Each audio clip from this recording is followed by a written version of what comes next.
Every day around the world, healthcare providers work hard to improve the well-being of people in their communities.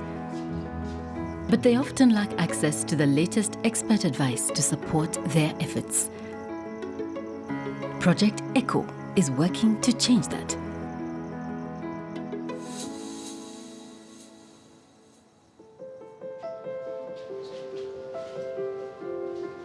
My name is Celia Sovdupiri.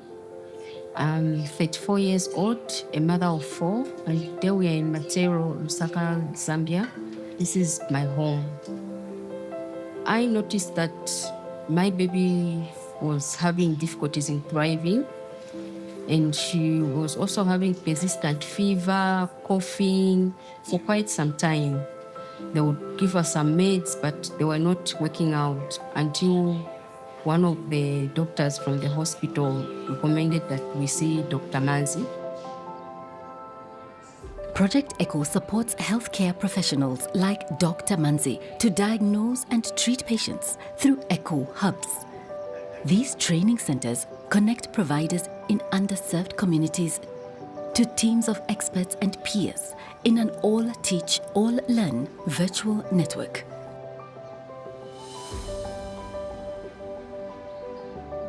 From my experience learning from ECHO, I was able to put the pieces together and said this could be tuberculosis. So in health, as long as there's a problem, we can always have an ECHO because we know that we can reach out to healthcare workers and get good outcomes at the end of it. I'll share with you that as Lusaka province, we recently launched our own ECHO program. We can use that platform then to build capacity for other things, like when we identify issues in one facility, we use ECHO to reach out to all the facilities.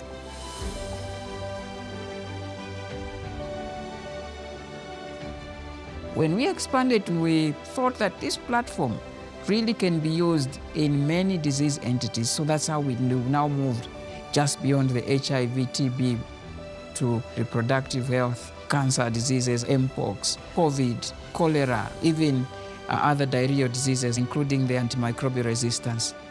It's a platform that was built for moments such as this, when we have a reduction in the financing to the various healthcare systems.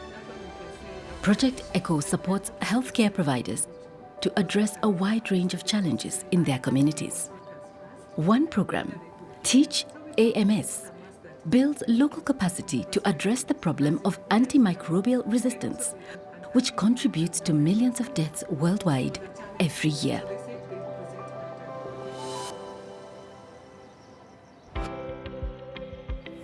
In Kenya, the Teach AMS program is hosted by the National Public Health Laboratories that then connects with facilities all across the country. So while the target audience when the program started is Kenyan providers, we've had participants from 58 different countries. And as we speak, there are more than 7 Teach AMS programs in Africa. In Africa, we carry 24% of the global disease burden, and yet we are home to only 3% of the healthcare workforce. The ECHO model makes it possible for training and mentoring of healthcare workers so that patient care is not disrupted. We see a future where ECHO is present in all African countries, dealing with the different healthcare issues across the continent. Ministries of health across Africa now use the ECHO model to train and support health workers in their communities, localized to their most urgent health challenges.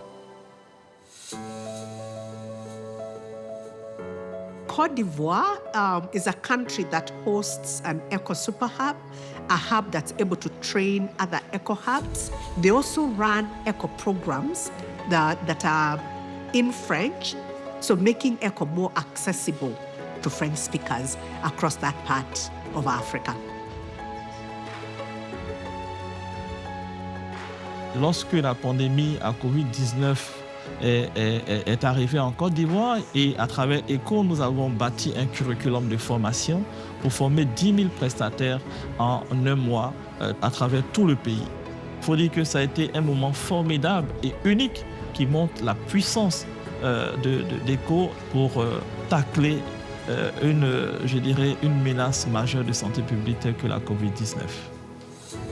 C'est dire qu'au plus haut niveau du ministère de la Santé, il y a eu cet appui et ce suivi.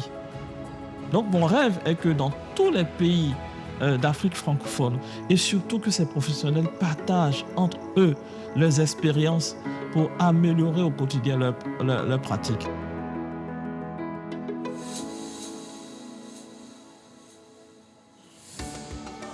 My little girl is able to sing, dance, and she's back into normal life.